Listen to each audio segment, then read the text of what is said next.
নমস্কাৰ আপোনাক সকলোকে মোৰ চেনেললৈ স্বাগতম জনাইছো আৰু আজি মই বনাম কল পচলা আৰু কুকুৰা মাংস। আজি কেনেকৈ ৰেচিপিটো বনাও আপোনালোকে চাই থাকিব ভালদৰে, ভিডিঅ'টো শেষলৈকে চাব, তেতিয়া আপোনালোকে বুজি পাব মই কেনেকৈ কৰিলো। এতিয়া এই কল পচলাটো মই ধুনীয়াকৈ কাটি লম, আপোনালোকে চাই থাকিব।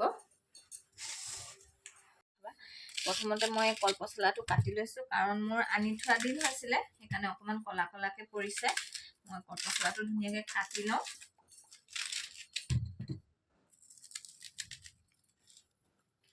পচলাখিনি এনেকৈ আপোনালোকে মিহি মিহিকৈ ধুনীয়াকৈ কাটি ল'ব। দেখিছেনে মই যি ধৰণে কাটিছো, এনেকৈ মিহি মিহিকৈ কাটি ল'ব লাগিব। এতিয়া এই পচলাখিনিত মই অকণমান নিমখ দি দিম। নিমখ দি পেলাই এনেকৈ ধুনীয়াকৈ খচি ল'ম। খচি লোৱাৰ পিছতে ইয়াত মানে যিখিনি এতিয়া ইয়াৰ কণখিনি ওলাব সেইখিনি পেলাই দিম। আগতে অকণমান দেৰি এনেকৈ খচি লওঁ, আপোনালোকেও খচি ল'ব কাৰণ তেতিয়া তিতা তিতা ভাৱটো নাথাকে। আৰু এতিয়া মই পচলাখিনি বনাবলৈ দেখিছে ন, এয়া পচলা লৈছোঁ, ইয়াতে আধা কিলোমান মাংস লৈছোঁ আৰু এইফালে দেখিছে পিঁয়াজ লৈছোঁ, আদা অকণমান লৈছোঁ, নহৰু কেইফুটামান লৈছোঁ। প্ৰথমতে মই এতিয়া মাংসখিনি ভাজি ল'ম। বলক প্ৰথমে মই কেৰাহী এখন পাতি লৈছোঁ। এতিয়া কেৰাহীখন গৰম হ'লত তেল দি দিছোঁ। এতিয়া তেল গৰম হওঁতে মই অকণমান পাঁচফোৰণ দি দিছোঁ ইয়াতে, আৰু দুটা শুকান জলকীয়া, আৰু লগতে এয়া কাটি থোৱা পিঁয়াজখিনি। দেখিছেনে পিঁয়াজখিনি মই ভালদৰে লৰাই ল'ম।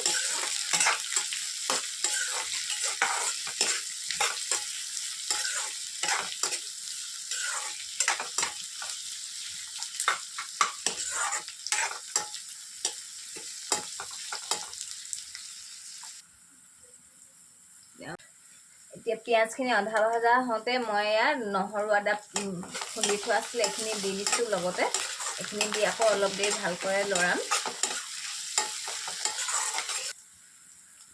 এতিয়া ইয়াতে মই অলপ হালধি দি দিম, অলপ ইয়াত ধনিয়া গুড়ি দি দিছোঁ, অলপ ইয়াত জলকীয়া গুড়ি, অলপ ইয়াত জিৰা গুড়ি দি দিছোঁ। আকৌ এয়া মই এইখিনি ভালদৰে মিক্স কৰি দিছোঁ।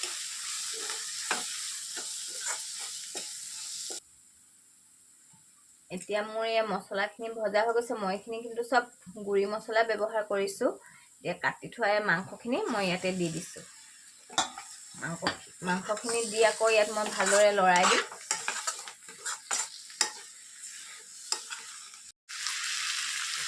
ইয়াতে মই অকণমান নিমখ ছটিয়াই দিছোঁ ইয়াৰ ওপৰতে, আৰু এই মাংসখিনি আকৌ ভালদৰে মিক্স কৰি ল'ম। মছলা গোটেইখিনি সানি খোৱালৈকে মই মাংসখিনি মিক্স কৰি ল'ম। কালাৰটো ধুনীয়াকৈ আহিছে। আৰু এতিয়া এইখিনি অলপ সিজিবলৈ কাৰণে এই ঢাকনি এখনেৰে মই মাংসখিনি ঢাক মাৰি দিছোঁ।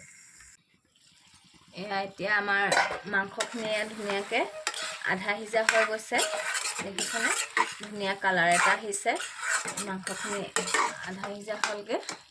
এতিয়া ইয়াতে মই পচলাখিনি দি দিম। মাংসখিনি আধা সিজা হ'লেহে পচলাখিনি ঢালিব। পচলাখিনি দিয়া হৈ গ'ল। তাৰপিছত এতিয়া আকৌ আমি ভালদৰে লৰাই দিম।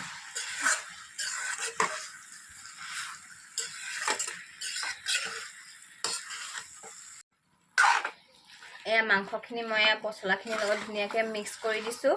আৰু মই আগতীয়াকৈ মাংসখিনিত চব দি থোৱা আছিলে, নিমখ হালধি চব আন্দাজমতে, মছলা চব আন্দাজমতে দি থোৱা আছিলে। এতিয়া খালি এয়া মিক্স যোৱাকৈহে পচলাখিনি মাংসৰ লগত মিক্স যোৱাকৈ মই এইখিনি মিলাই দিছোঁ। আৰু এতিয়া ধুনীয়াকৈ অলপ দেৰি সিজিবলৈ দিম। আকৌ এই ঢাকনিখন ঢাক মাৰি দিম। আমাৰ হৈ গ'ল মাংসখিনি, পচলাই মাংসই ধুনীয়াকৈ মিক্স গ'ল আৰু ধুনীয়াকৈ সিজিও গ'ল। দেখিছে দেখিবলৈ ইমান ধুনীয়া কালাৰ এটা আহিছে। যেনেকৈ ধুনীয়া কালাৰ আহিছে আৰু এয়া খাবলৈও সোৱাদ হ'ব। এয়া কোনো নতুন ৰেচিপি নহয়, এয়া আমাৰ অসমীয়াৰ প্ৰত্যেকৰ ঘৰত বনোৱাই হয়, এয়া থলুৱাই হয়। কিন্তু মইনো কেনেকৈ বনালোঁ আজি সেয়াই আপোনালোকৰ আগত শ্বেয়াৰ কৰিলোঁ। আপোনালোকে নিশ্চয় এবাৰ বনাই খাই চাব। আৰু যদি ভিডিঅ'টো ভাল পায় লাইক কমেণ্ট শ্বেয়াৰ কৰিব, আৰু লগতে ছাবস্ক্ৰাইবটোও কৰি দিব। ধন্যবাদ আজিলৈ।